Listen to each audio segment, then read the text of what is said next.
يا هلا يا هلا يا هلا يا هلا يا هلا يا هلا يا هلا يا هلا يا هلا يا هلا يا هلا حن قلبي على جمعة الخير هلا حن قلبي على جمعة الخير هلا يا هلا ويا هلا ويا هلا ويا هلا يا هلا ويا هلا ويا Bismillahirrahmanirrahim. Assalamu alaikum and welcome to the program. It's a Saturday morning and that means it's Let's Talk with me, Julie Alli. Do keep us company as always on the open lines till 10 o'clock and lots of interesting things lined up. As always, we start off by talking about something rather dark and somber, but it is a conversation we need to have, and we're going to be talking to a clinical psychologist about stalking. So anything and everything you need to know about stalking, do call in on the open line. We're also going to be looking at illegal hunting, very especially around donkeys and lions, and we'll be wrapping up by talking about the event of the year, and that of course is the Muslim Lifestyle Fest, which is happening in a week's time at the Santon Conference Centre. But right now, let's get to stalking. Like I said, it's a dark matter to be talking about, or an issue, but it is happening more and more in our communities, in society at large. We need to understand this phenomena and what we can do about it. Let me introduce you to our lovely clinical psychologist, and she is Natasha Papaikonomou. I hope I'm pronouncing that correctly. Natasha, good morning. Welcome to the program. Good morning, Julie. Thank you. Did I say your name right? Yes, yes, absolutely. Thank you. Bit of a mouthful. Yes. Lovely to have you here. Thank you. You are a clinical psychologist based in, I think you said, on the East Rand. Yes, on the East Rand, in Edenvale and in Pretoria. Oh, a pretty busy lady. Are we seeing people coming to you for assistance and talking through the issue around stalking? Is it becoming more prevalent in our society? Yes, it is. Definitely, I see quite a few victims of stalking in my practice. I've been practicing for 18 years now, and if I think back, it wasn't that prevalent before, but if I think back, there have been a lot of people that have come to me over the years for stalking issues, stalking mostly by people that they've known.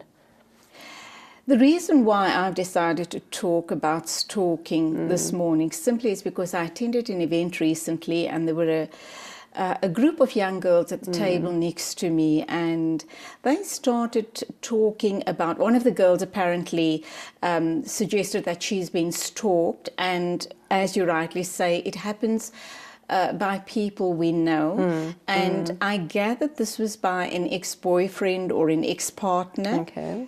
And the girls were giggling a lot about the whole issue, and I it got me thinking.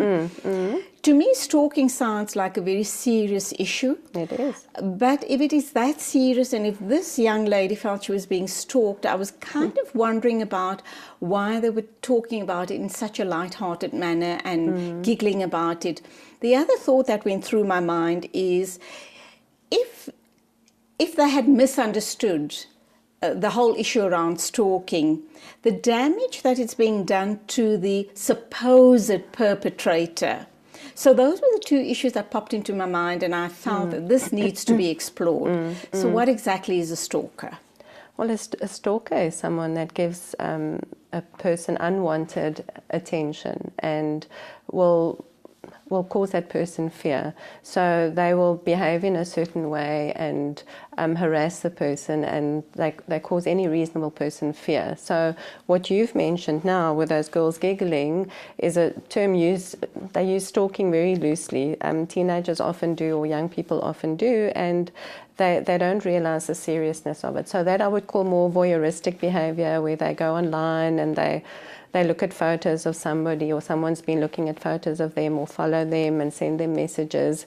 But it ends there. As soon as they rebuff them, the so-called perpetrator or the other person will move on and nothing will happen of it. But with a stalker, on the other hand, which can happen with someone you know and also a total stranger, it's completely different. They continue and continue to harass you, and eventually if you don't respond in the way they expect you to respond, positively and so on, they can become aggressive, they can become abusive, they can destroy you as a person, destroy your name, especially online. They can contact your family, people you know, friends, and so on. They can spread horrible stories about you on the internet. It's terrible. It's really, really serious. So what you're describing is something, you know, people loosely say, oh, I've been stalking this boy or so on. It's not really stalking. It becomes stalking when the victim feels harassed and they start feeling uncomfortable and they can feel that they're in danger in some way. So there's a big difference from what you suggest to what real stalking is. Let's assume I have been stalked or I am being stalked. Is there anything I can do to protect myself? I'm thinking the South African police, and I'm wondering, you know, do they have such cases?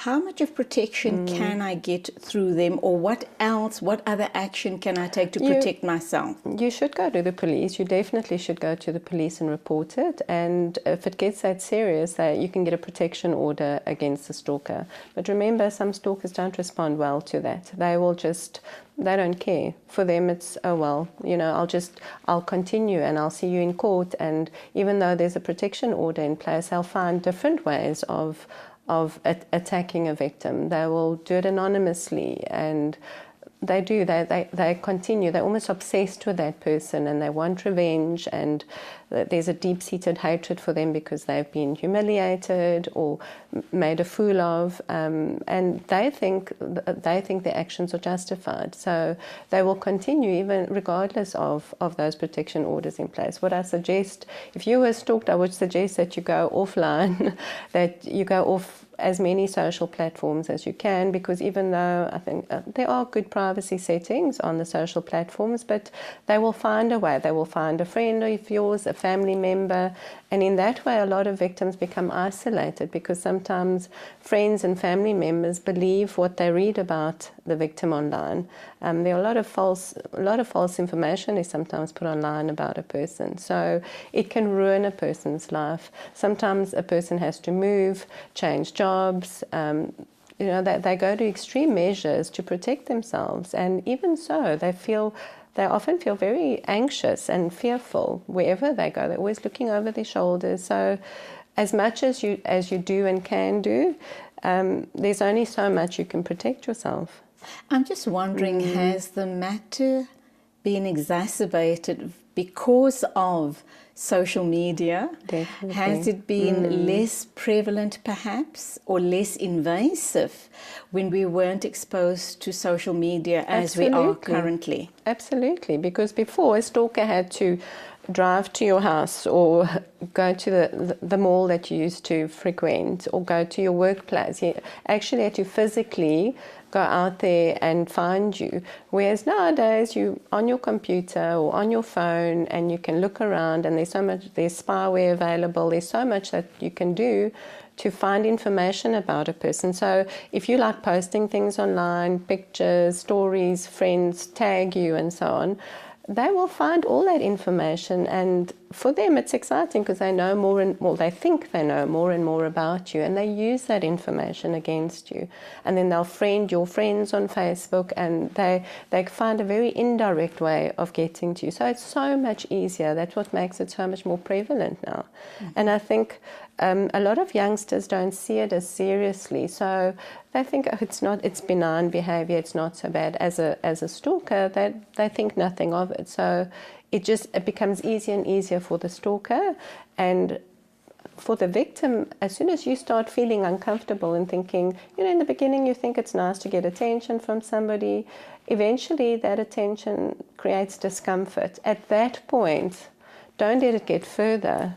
Either block that person as much as you can, and if they're still getting to you, that's when I think you should go to the police, because there's a new act that's passed recently. Protection of Harassment from Harassment Act. It was passed in 2011 specifically for this reason, to protect people against stalking.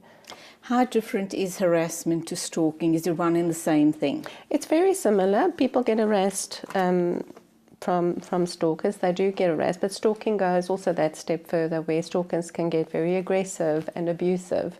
So harassment is part of the stalker's toolkit, I suppose. They like to harass people. Mm-hmm.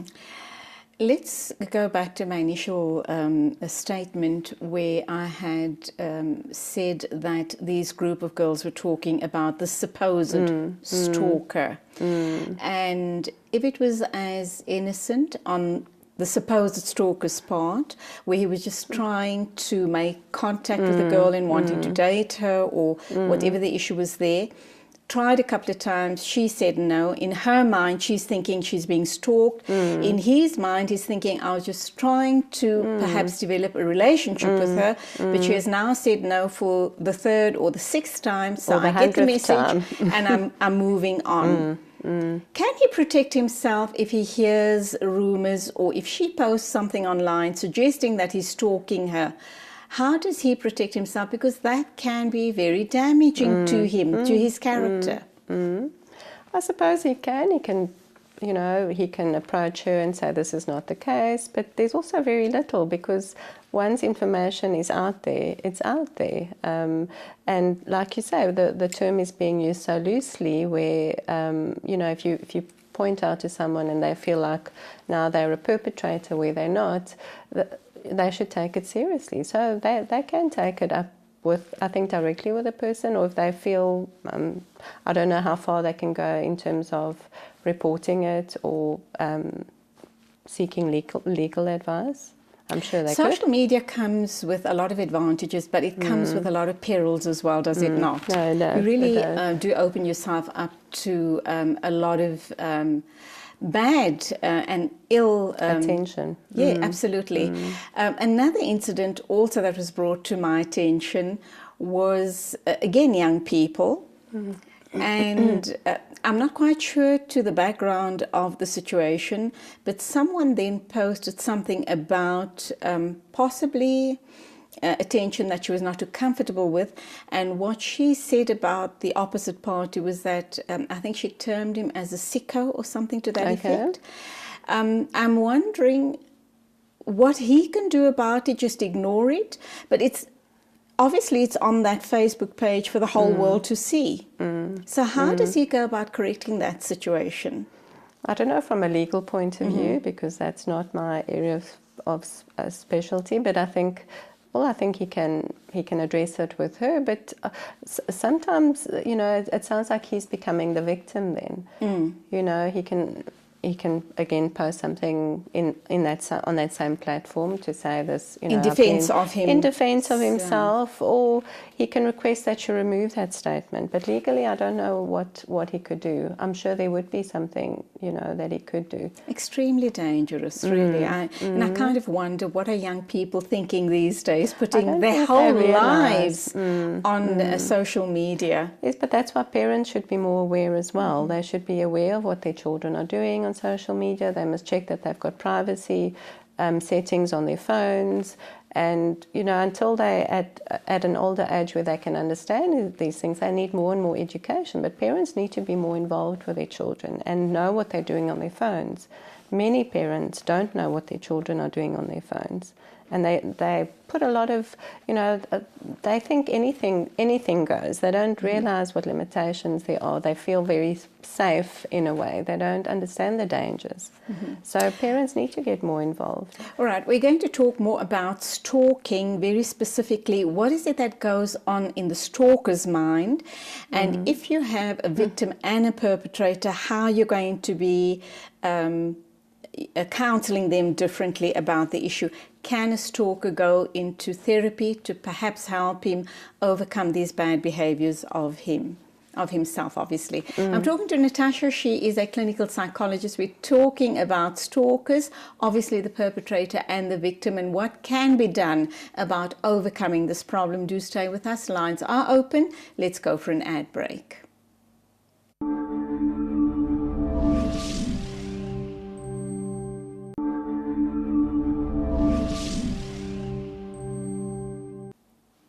We're talking stalking, and unfortunately we don't have any stats available for South Africa. But in 2006 in the United States, it was said that 13% of men were being stalked, whereas 36% of women were victims of stalking. And of course, whatever happens elsewhere in the world, in fact, it is said that if they sneeze in the States, then we here in South Africa catch a cold, meaning that we're now living in a global village, and everything that happens anywhere else in the world is sure to visit us as well. Natasha, are there any stats that you are aware of for South Africa or possibly even globally? Not really. I read also about the US that 1 in every 6 women will be stalked in their lifetime, whereas 1 in every 17 men will be stalked in their lifetime.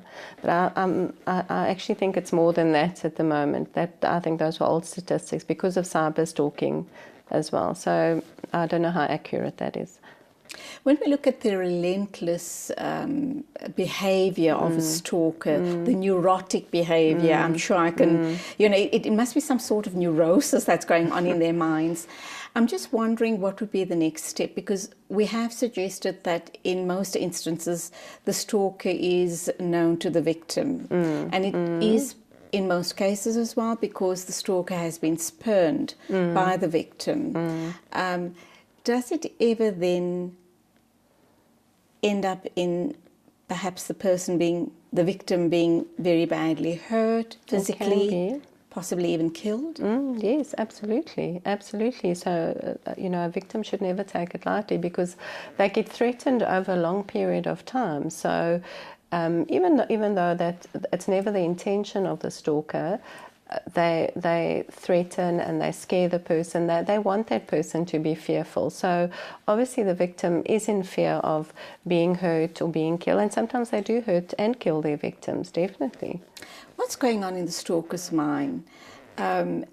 Obviously depending on how severe the problem is. What sort of person is this? What sort of a person are we looking at? The makeup of a stalker. Is it someone that is possibly slightly mentally ill? Is it someone that is possibly abusing drugs? Someone who's hallucinating? What is it that's pushing them or driving them to this sort of unsociable behavior? Well, we look at certain stalkers that some of them are intellectually challenged, and they will find a victim, and they don't have the social skills to engage with that person. So they have this persistent, wanting to form a relationship with them, and even though they are rejected, they think with that constant attention, and it's usually the wrong kind of attention. They can actually give very negative attention that they will eventually win the person over. Or they misunderstand the cues or the attention. Yes, because they're socially... they don't have the social skills or the emotional intelligence. And you also get someone that's been rejected, and then they just want revenge. And then there's the intimacy seeker that will look at a film star and think, okay, wow, I'm in love with this person, and they falsely believe that person reciprocates their feelings. And then you get the more dangerous ones, the rejected or the resentful stalker. Those are the ones that you need to be more careful of, because they have either personality disorders like narcissistic disorder or borderline personality disorder, and they're very delusional.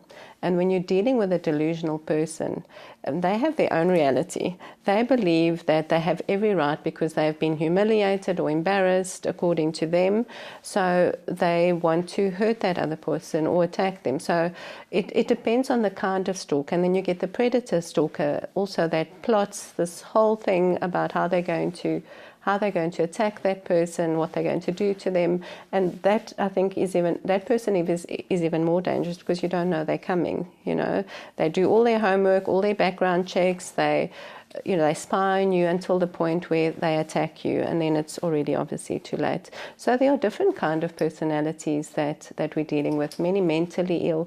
I wouldn't say people that hallucinate, it's more delusional people. And you cannot reason with a deluded person. You cannot. They believe what they want to believe, and that's it, which makes it very difficult to treat them. So as a whole, it's a difficult population to treat because they don't believe they're doing anything wrong, which makes it so much more difficult. What about an ex-spouse? You've been in this relationship for 5, 10 or more years. The marriage or the relationship breaks up. And then the one spouse ends up becoming a stalker. What is, they've got this obsession about their ex-partner wanting to know their every move. What's going on there, and what protection can the victim have against this perpetrator or this stalker? Okay, there it's more a thing of, I want to be in control of you. You cannot do, and it's usually a codependent relationship where they depend so much on each other, where even though mostly the husband is abusive to the wife, they cannot let them go, and they often threaten, kick them out even. And when the wife or the victim decides to leave, it hurts them, because how dare you leave me? I will decide where you go, what you do. So they start stalking, they become aggressive, they damage property, and they can be abusive to the victim.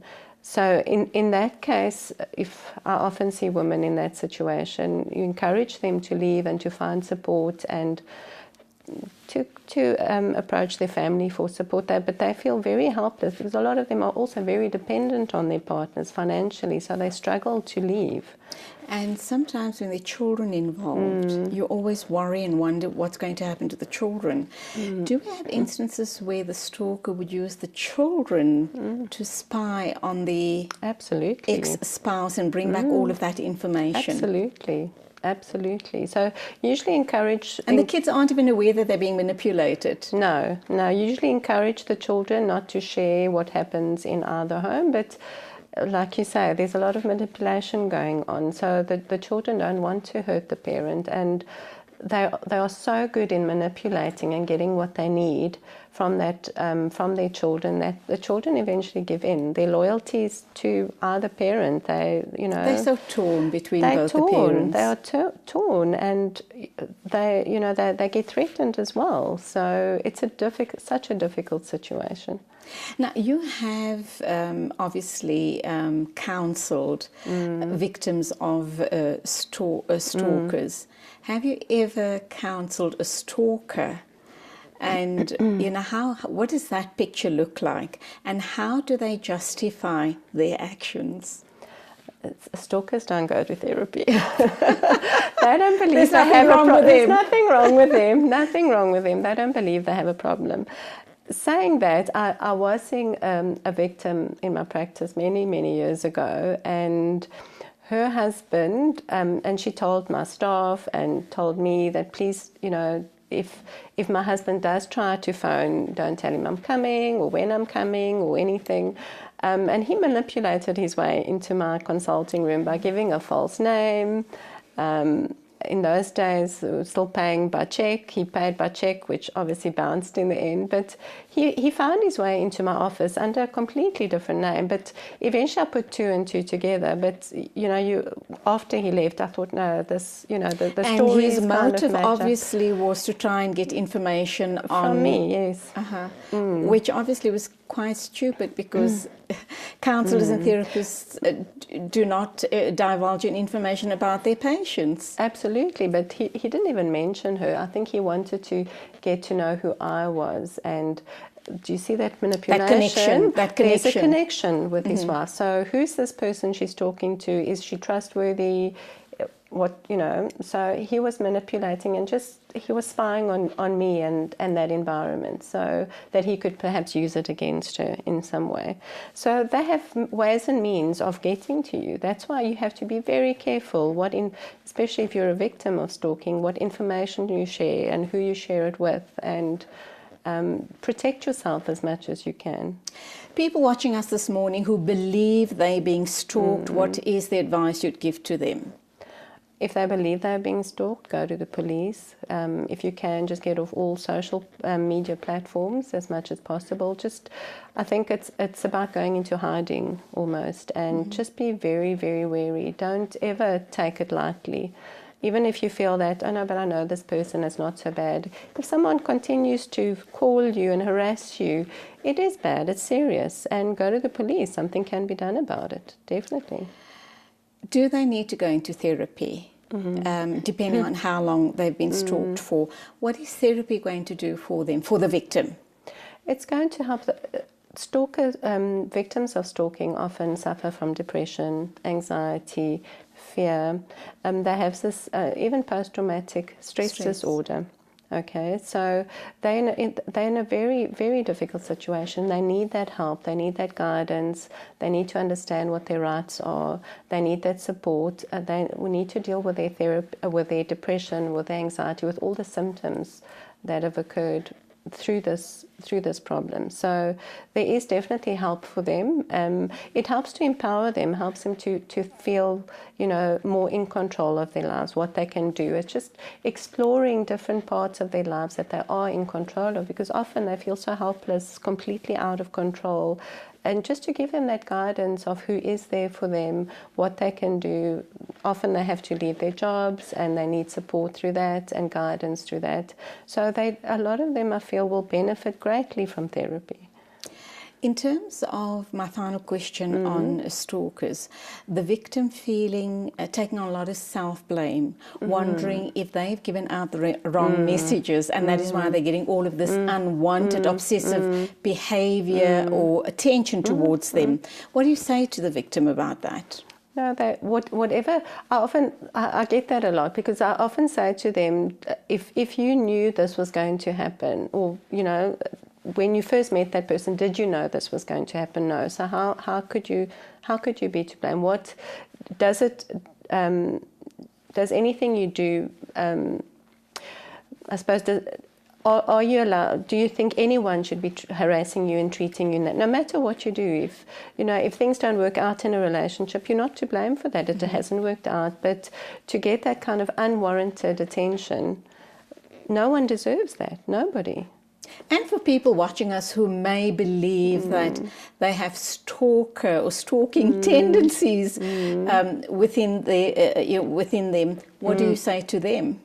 I would say to them, if someone reciprocates your feelings, wonderful, go into a relationship. If someone says no on any level, accept that. Acknowledge that, you know, sometimes relationships also don't work out. I think for them it's about accepting that something has ended. Whether it was good or bad, it has ended, and you have to move on. And if you can't, then go for counselling, because obviously clinical psychologists, counsellors, therapists are able to help you get over that. Absolutely, absolutely. And I think for potential stalkers, it's about them learning to empathise with another person. They struggle to empathise, and I think they can learn that empathy when you're doing this is how, these are the consequences of your behavior. And it's not worth it in the end. And on that note, let's end the interview. Thank you so much. Yeah, You've truly shed some light on a very dark issue which very little is spoken about, because I think there's a lot of shame attached to it as well. And fear, a lot of fear. So if you do believe that you have stalking tendencies, or you're being stalked, then seek professional help. Yes, absolutely. Natasha, thank you indeed. Pleasure. And there you have it. We've been talking about stalkers and stalking. We do hope that has shed some light on the subject for you. Still to come on the show, we're going to be talking to the SPCA, and then we're also going to be talking about the event of the year. That is happening next week at this time, and that is the Muslim Fest, the Lifestyle Fest, which we're all looking forward to. So do stay with us. Once again, an ad break, and when we get back, we continue our discussion on Let's Talk.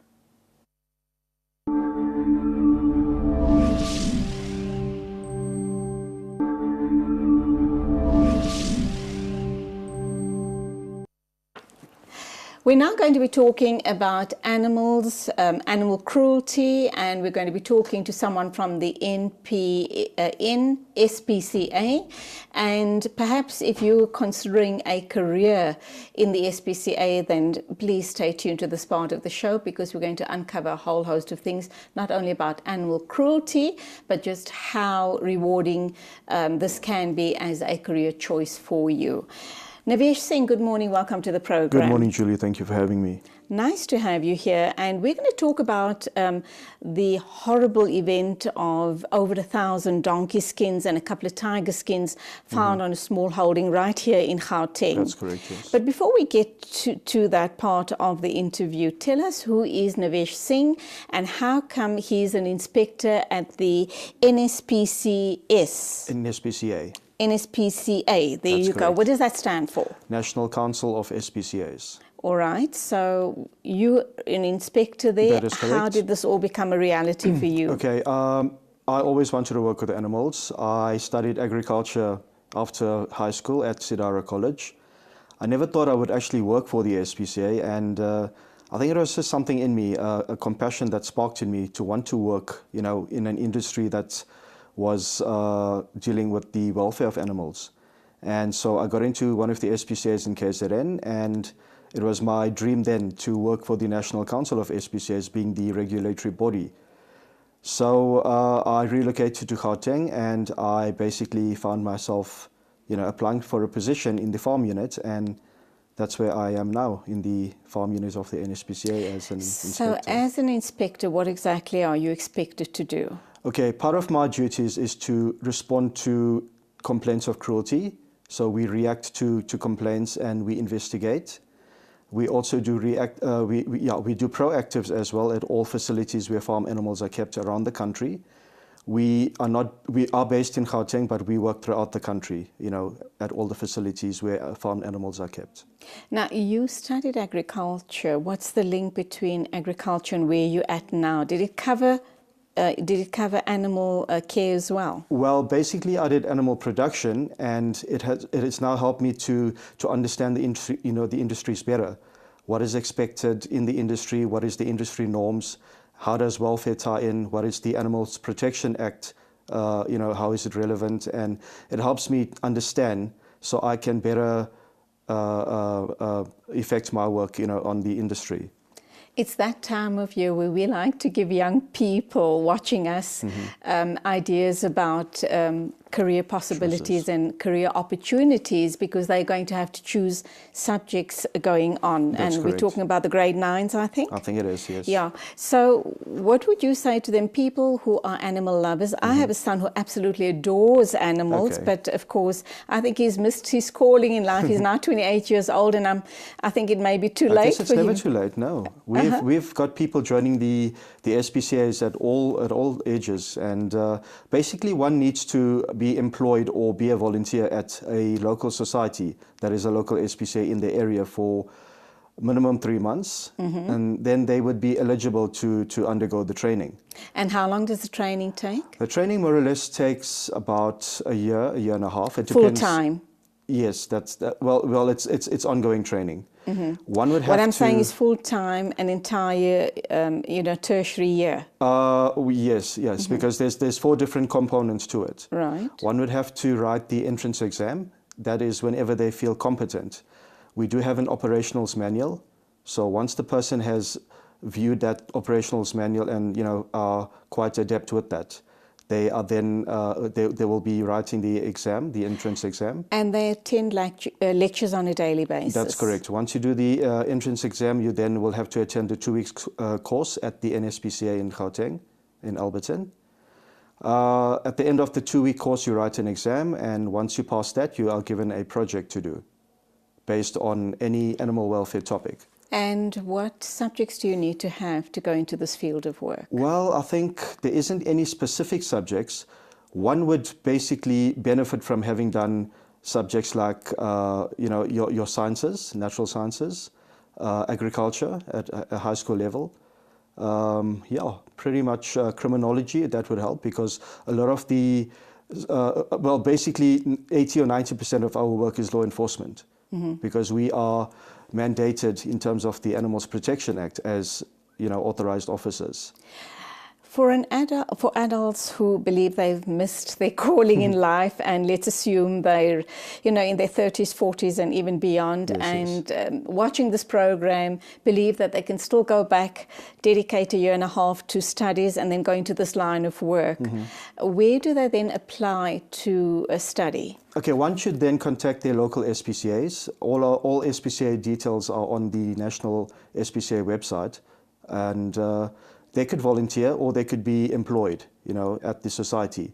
And once they gain the relevant experience, they then can opt for, continuing to basically study as an inspector. And And there are job opportunities. Well, I think jobs at the moment, it depends on the societies, because each society is run autonomously. So it depends on the availability. I don't think we have enough inspectors in this country, and that's the downside to it.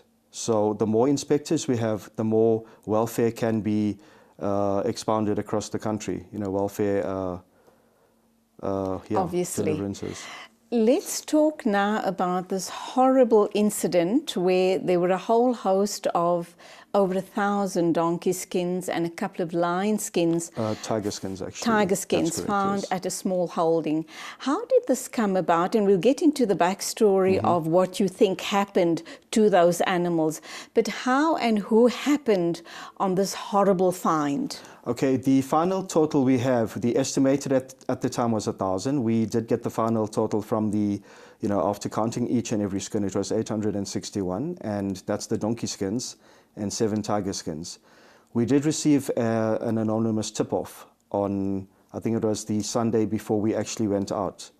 And this was in Gauteng? This was in Gauteng at a small holding in Benoni. And we had to get a warrant the next day from the magistrate's court. And once we got to the premises, we did get access, and they were basically already bundled in bales, waiting to be shipped off. Shipped off where, and what is going to be done to, shipped off where, number one, and how were these skins going to be used to make what? Okay, basically the trade in donkey skins is, currently we know for a fact that these skins make their way to Southeast Asia, China and related countries. They are used to make a product called Ijao, which is traditional Chinese medicines. What happens is the skins are actually boiled, and the gelatin that is extracted is used in the manufacture of the Ijao products. The medication. And the tiger skins? The tiger skins, we're not too sure if they are used for medicinal purposes or just for ornamental purposes, but there has to be a link with the two, because the tiger skins were actually found in between the donkey skins.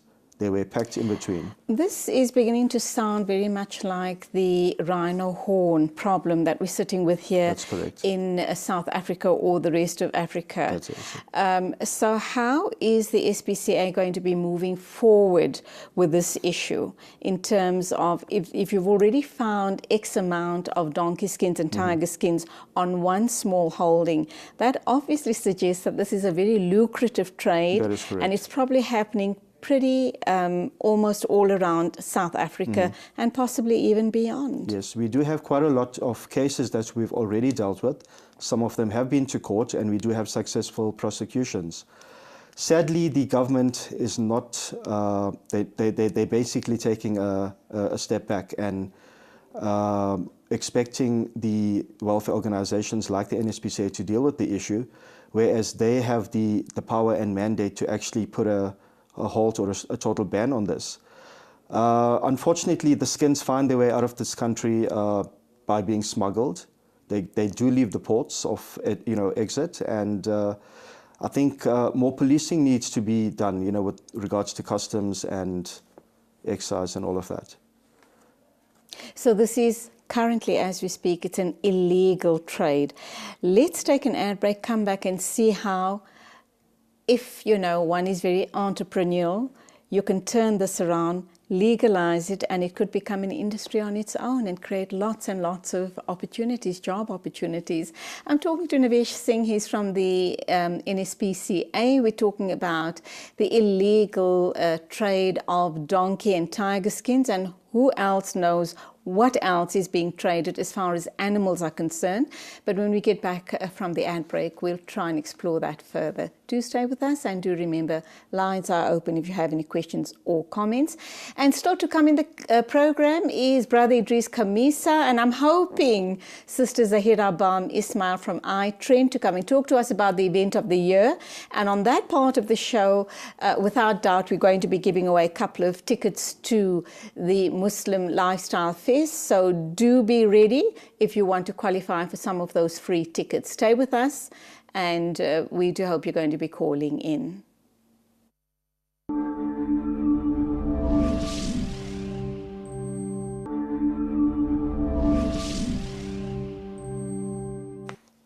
Welcome back. We're talking about the just under 1,000 donkey skins and tiger skins that were found on a small holding here in Gauteng. But as you heard Navesh Singh telling us, that it's a practice happening all over the country, and that then leads me to believe that this is quite a lucrative trade. So my question is, why do they not legalize the trade and create more jobs? This suggests that there are lots and lots of opportunities for people finding jobs in this industry. So Navesh, what do you say to that?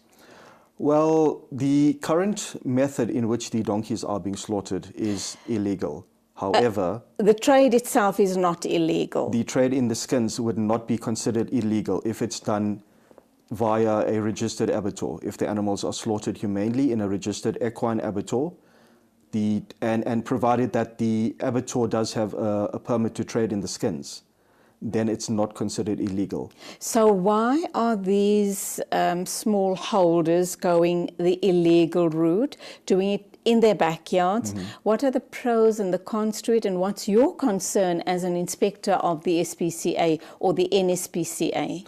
Well, basically there's only 2 registered equine abattoirs in the country, and we believe that it's much simpler just to do it on small holdings, on plots, in fields. The concerns we have at the moment is that the animals are not being killed humanely. Animals are hit over the heads or bashed. They stunned? Well, to a point. Yes. However, the animals are still pretty much alive or conscious when they are. In most cases, their throats are not even slit. The skins are just literally taken off them, just cut off them. But why would they do that? What's the reason for being so inhumane and barbaric about the way they slaughter these animals? We have found we as Muslims have very rigid, as you know, rules as far as slaughtering of animals are concerned. So I can understand what you're saying. Mm-hmm. We have found carcasses that were slit, throats were slit, but majority, I think it's not to damage the skin. Although, because the skins are basically, the head skin is left on with the ears. That is for identifying that it is a donkey and not any other animal, perhaps a horse. It's got to be, a donkey. So that's left on to denote that the animal is indeed a donkey. And I think from from the bottom, the animal is just basically split from the center downwards. And that would possibly be not to, damage the skin in that aspect, but what we've noticed is some of the time the animals are behind the pole. There is a pole stab, as they call it. The animal then is rendered paralyzed but not unconscious. The spinal cord is severed, and then the animal basically drops and they then remove the skin. Okay. The animal's pretty much And still then alive. I'm sure another concern for the NSPCA would be all of that, the carcass of those animals. What happens to that? Are they selling it off? Is it fit for human consumption, or what is happening to all of those carcasses? Okay, the carcasses that we have found, majority of them have been burned, or they just leave them, lying in the fields. If any animal is not slaughtered at a registered abattoir, it's not considered fit for human consumption, because any animal would have to be inspected by a hygiene inspector, who's a registered inspector, to basically to basically have that animal fit or deemed fit for consumption. All right, I want to also ask the question about the environment. What's all those carcasses lying around doing to the environment and other possibly wild animals in the vicinity? But hold that thought, let's take our first caller. Amina, assalamu alaikum, welcome to the program. Wa alaikum salam wa rahmatullahi wa barakatuh, Alpha Julie, and good morning to Mr. Navish as well. Good morning. Actually, this whole issue gives us one reason, in fact, not just Muslims, but every person in the world, a reason not to really use Chinese medicines. Because now I see that totally these Chinese medicines, this is what it basically contains. They actually use the tiger's teeth as well. At one stage when I was Googling, this is what I found. And before Mr. Navish actually said that they're going to ship it to China, I already said this is Chinese goodness. You're very astute. Thank you very much for your comments. Barakallahu feek. Assalamu alaikum rahmatullah. Walaikum salam. Lovely call there. Yeah, exactly. Would you like to respond to her before we get back to the carcasses?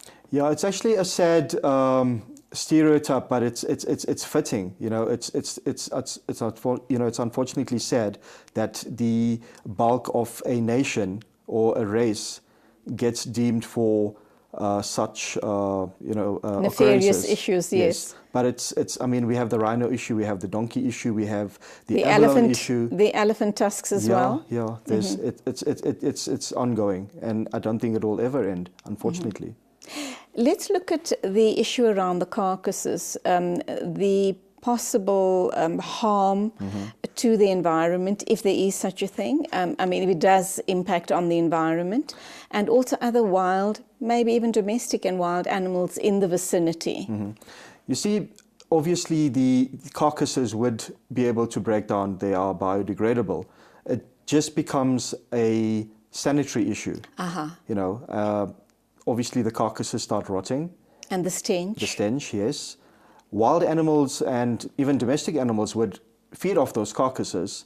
Who knows, even humans may also start eating off them because people would not have anything else to eat and they come across these carcasses, which could possibly be diseased.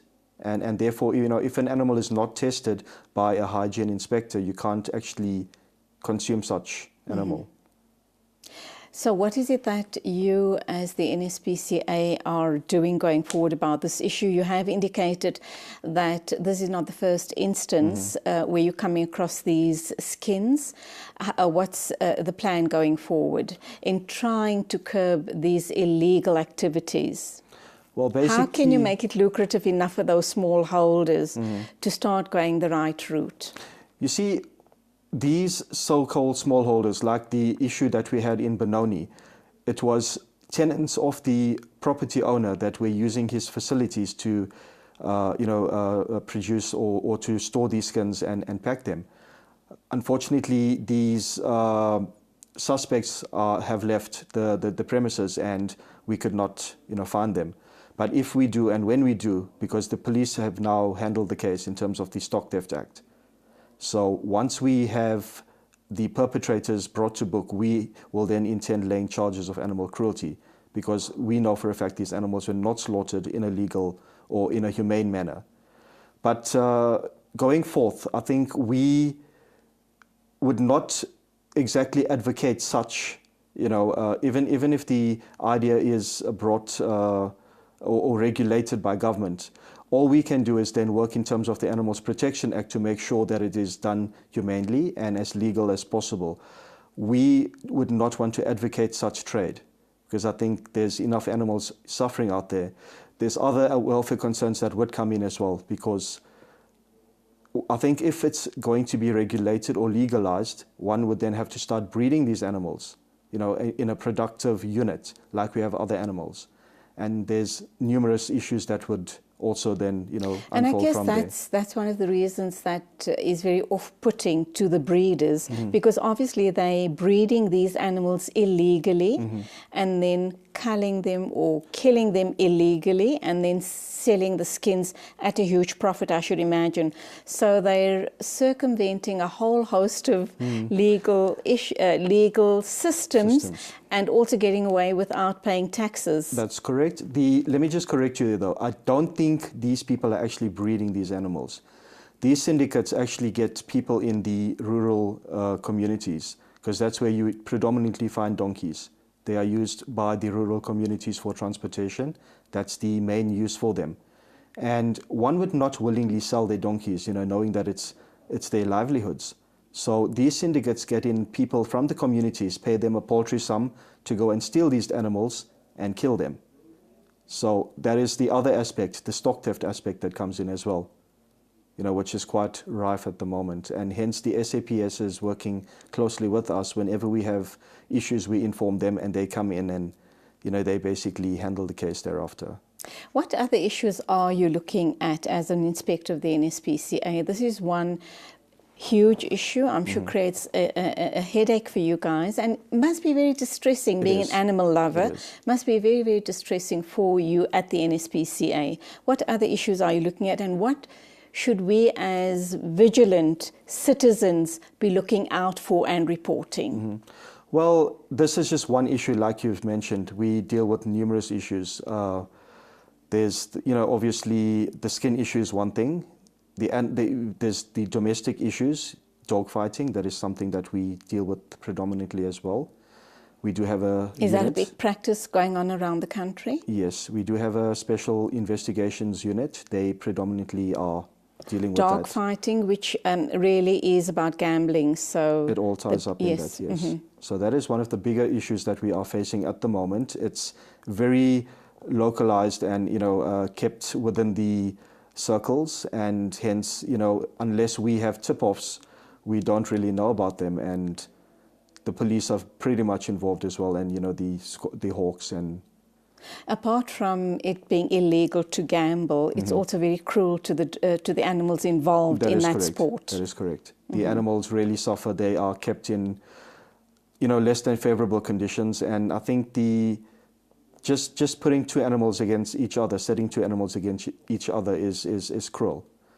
These animals basically fight to the death, and I think animals that do not make the grade, so to speak, are probably killed or just left to fend for themselves. You kind of wonder what type of people watch a sport like this, or is it all just about the money and they couldn't care less about what else is going on around them? Where's the humanity? Yes, the money is the defining factor, but one should have at least an inkling of compassion. Absolutely. But obviously not. It's almost wrap-up time. What else would you like to leave our viewers with this morning? Okay, well, basically there's incidents that people can report to the SPCA that they see. Farm animals are probably the most affected of all animals in this country. They go from farm to factory or farm to abattoir on a daily basis. They are transported, often in inhumane conditions. So people need to be vigilant for these activities. And, obviously donkeys as well. When people see donkeys, a vast number of donkeys being transported, that should ring alarm bells. They could contact the local SPCAs or the SAPS and inform them. And basically, in your communities, your neighbors, domestic animals, if you see something that's amiss, don't turn a blind eye. I mean, animals don't have voices, and if it's not for people reporting incidents, we don't know about them. True. We rely on the community to be our eyes and our ears, and we greatly appreciate when people do come through and report incidents, and all complaints are handled anonymously. Great. We do not divulge information, Navesh, it's lovely to have you on the show this morning. Not only have you highlighted the issue around the illegal trade and the illegal culling of donkeys and other animals, but also the fact that there are wonderful opportunities in the NSPCA and the SPCA for young people thinking about their future careers or their future path. It's extremely rewarding. Thank you. Thank you for being with us. Julie. There you have it. Navesh Singh from the NSPCA is an inspector inspector. He's an animal lover. Who isn't an animal lover? And he's got his heart in the right place, doing something he's absolutely passionate about. And if you believe you've missed your calling in life, there's still hope, there's still time. Doesn't matter how old you are, you can still follow your dreams by signing up with the SPCA in your local area. And who knows, you could end up becoming an inspector for the NSPCA. Still to come, the event of the year with Brother Idris Kamisa, and I'm hoping Sister Zahira Bam Ismail from iTrend. So stay with us, and remember, there's a couple of giveaways, ticket giveaways for that event. So you need to call in and share some thought with us to qualify for those tickets.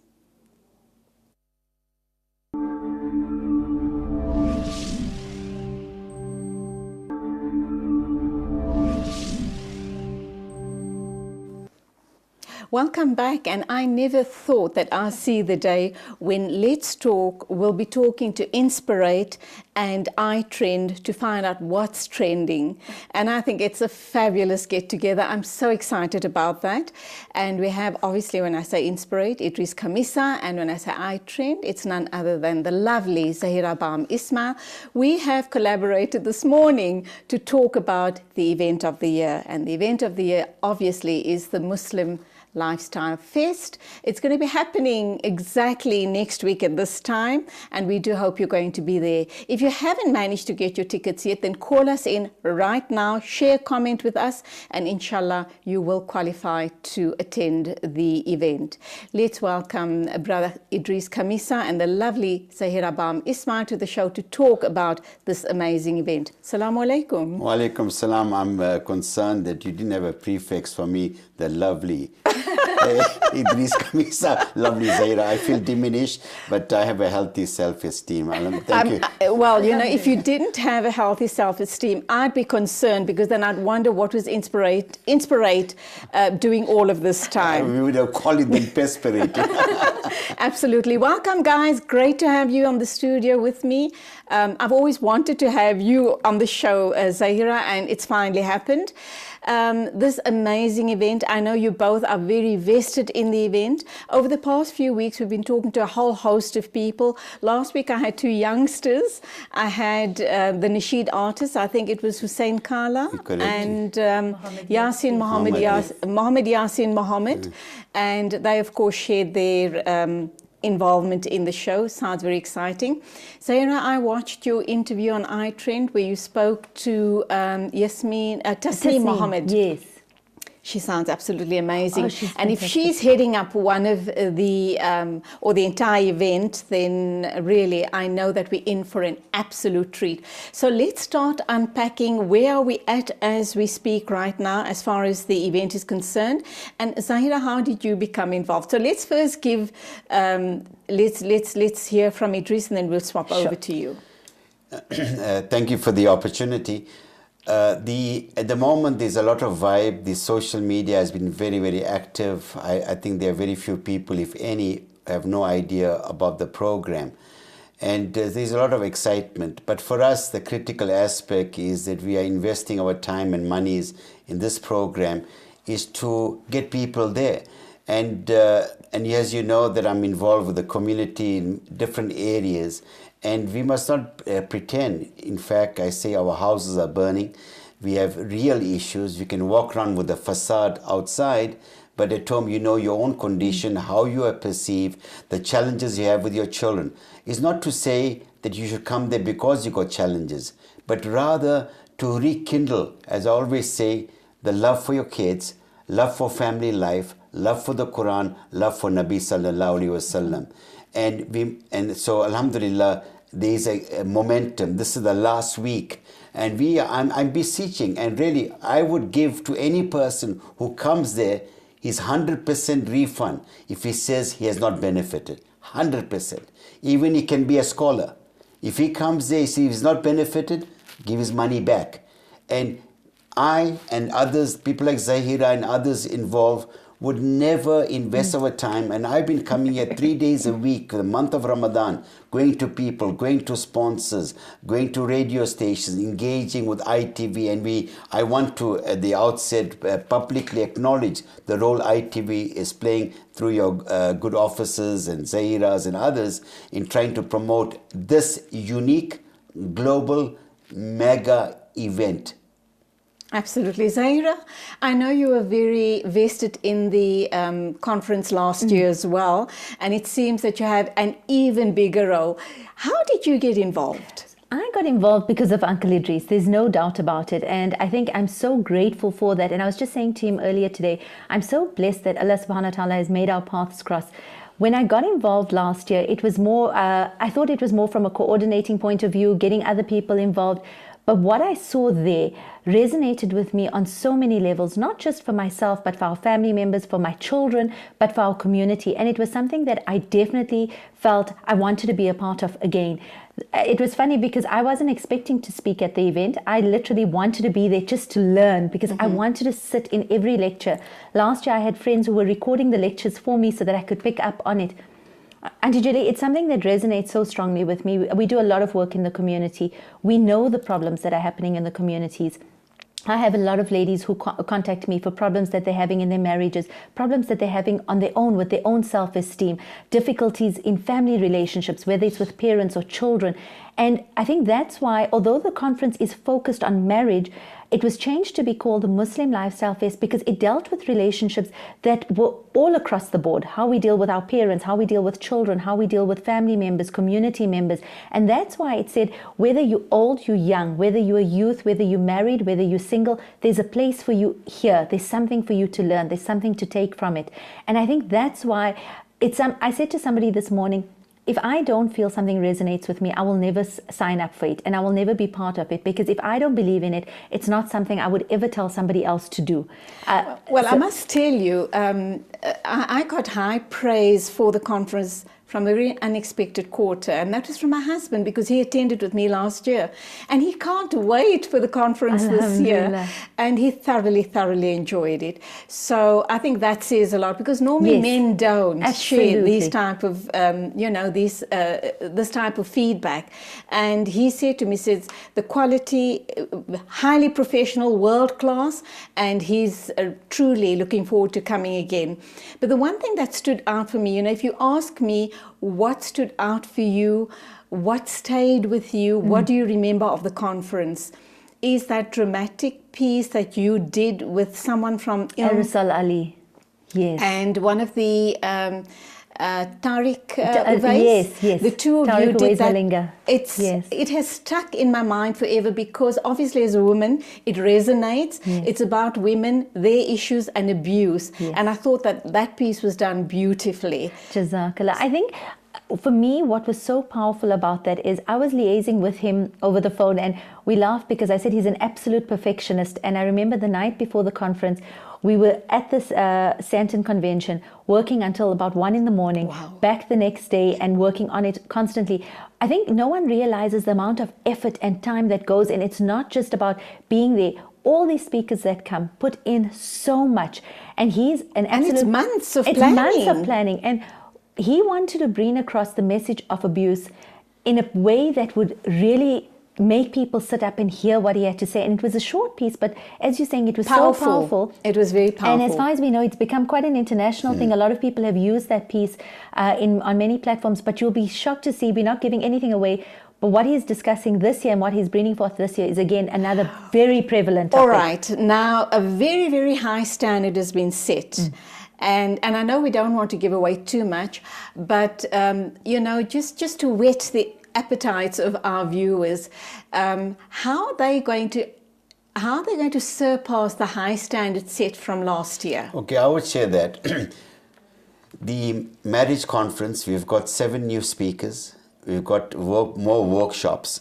That's on its own, can stand on its own. It's worth even coming only for that. Then over and above that, we've got a Muslimah event, and you spoke highly of Tasneem. They are young, professional women. Dynamic, inspirational women. We often marginalize our sisters. It's true. And we often mute their voices. What I like, that within the Sharia, they are contributing to enhancing the image of our sisters, enhancing the image of the modest lifestyle, enhancing the image of a female, the woman, the wife, the role that she has to play. It's not about the whole idea, now suddenly they come home, the wife says, I went for the Muslim event, you don't dare speak to me like that. So people mustn't fear. Yes. That's one, that's important. That's one area. Then the other important dimension is this. We often lecture to young people, and I remember these two powerful sayings, that if you teach children how you were taught, you rob them of their tomorrow. It's a very, very powerful statement. Gone are the days when one lecture is going to inspire and motivate people. So, inshallah, we got this Nasheed competition, we got the Qira competition, and we got the spoken word competition. Young people will be able to praise Allah, will be able to praise Nabi Sallallahu Alaihi Wasallam, read from the Quran. Young people, at least we're saying to you, use your talents, unleash your potential. So that is happening All also. right, so talking about that, does that mean that the young people watching us this morning or have been following the build-up to the great event would have to register, would have to enter to participate? And is there still time to do that? You know what? We would try to accommodate as many people as possible. They have to enter. They would have to enter. And that information is, if they could I share my phone number? Of course. And after the program, the whole world knows it anyway. If there's life in Mars, they also know it. So my number is, hi Hazard, it's 082. You couldn't resist that. 82 51991, 082 8251 991. So what's going to happen, the best amongst them will be given prizes, and on that evening, the top 3 will be front of the wider community, will be given and applauded for what they have done. We're going to have the Ilm Arts. Ilm Arts is also, a concept that was created by Sajid, who's the brand ambassador for the marriage conference. And there we're going to have, you spoke about the Aerosol Ali, the impact here. He's going to participate. Faisal Saleh, a wonderful Sudanese brother, Somalian brother, right? He is amazing. Amazing energy. The energy he has, his spontaneity, it oozes out, right? And we've got a few other things. Can I ask you, how do you contact these amazing overseas artists? Where do you hear about them, and how do you contact them to attend an event like this? And Zaida, I'm going to come back to you, and I want to talk about the amazing talent we have in our own communities locally. I was blown away when I watched that interview on iTrend on Thursday. I was so amazed. But let me allow you to finish that thought. You see, there are two. Allah is very merciful. I travel throughout the world. And when it comes to the speakers, with Allah's blessing, I've shared the platform with each one of them outside South Africa. MashaAllah. Either in Hong Kong, Malaysia, Kuwait, Australia. And that's how you network. Yeah, and then, but Sajid, because he's an events organizer, all of them know him, he's got credibility, he's a very professional person. Okay, so so for me, it is really my own involvement, my passion. And the bottom line, and I'll say it and I'll end it off here, the bottom line is this: I've seen people's lives change, transform when they came in last year. I mean, the story I often share, Nabi Sallallahu Alaihi Wasallam, there's okay, it'd be too long for the story, but anyway, but the story he shares, that only Allah can reward a person who brings two people together. Oh, true. There was this lady who heard Hela Banani. She said to Hela Banani, sister, Allah bless you. He says, why? He says, today I was going to leave my husband. Your talk rekindled my passion. Yes, and you did share that with me last week. So, with about 5 minutes to go, let's talk about the phenomenal women we have in our own community. Absolutely. And you have showcased so many of them on iTrend. Absolutely. I think what I loved about this year's conference as well is we are so welcoming and so thrilled to have so many international speakers and the caliber of speakers that are coming. And that's one part of it. But the one thing that resonated was that Uncle Idris said, we want to make sure that there's enough support, should anyone need it, with local talent, so that when our overseas speakers go, people don't feel abandoned, that they've got somebody. Absolutely. And that is where the local speakers came in. And when I looked at the Muslimah segment, and Auntie Julie, the one thing we've got to put across is even if you buy a ticket, people must register online for the Muslimah segment because there are limited seats for it. It's only 500 seats. I sat with those ladies yesterday as well. They are going to blow you away. Okay, so who are they? You know, when you look at Tasneem Mohammed Yes. and her so group. the panel that's running it is Tasneem, Aisha, Nafisa, and Fatima Wadi. Those ladies are heading up and coordinating it. The people that they are presenting at the platform are other local talents, are other ladies in our community. It's not about them, it's about other ladies in our community. Without giving away too much, we've got people who are speaking about being single mothers, people who are speaking about abuse of marriages, about speaking about working mothers. There are talks on intimacy, there are talks on food and social media, about spirituality. What I love about it is it's local women who are saying, I'm real. This is what I put out. These are our stories in our community. And how it's affected us and the hope we can give out to each of you. And what for And me, other sisters attending those talks are going to be able to identify and say, That's hey, I'm in that space as well. and you know, when I listened to these ladies and I was sitting with them and I heard their stories, you cannot believe what women in our community go through, and we cannot believe how silent we are and how complicit we are in keeping them in those positions by not Sadly. allowing them to say, we're here, we're going to help you. And the biggest lesson we want everyone to walk away from that segment is to say, I'm your Muslim sister and I will hold your hand unconditionally and suspend every form of judgment as you walk through your journey. Inshallah. And with 2 minutes to go, Idris, you want to come in? Yeah, one. And in that program, Lauren Booth is going to be there also.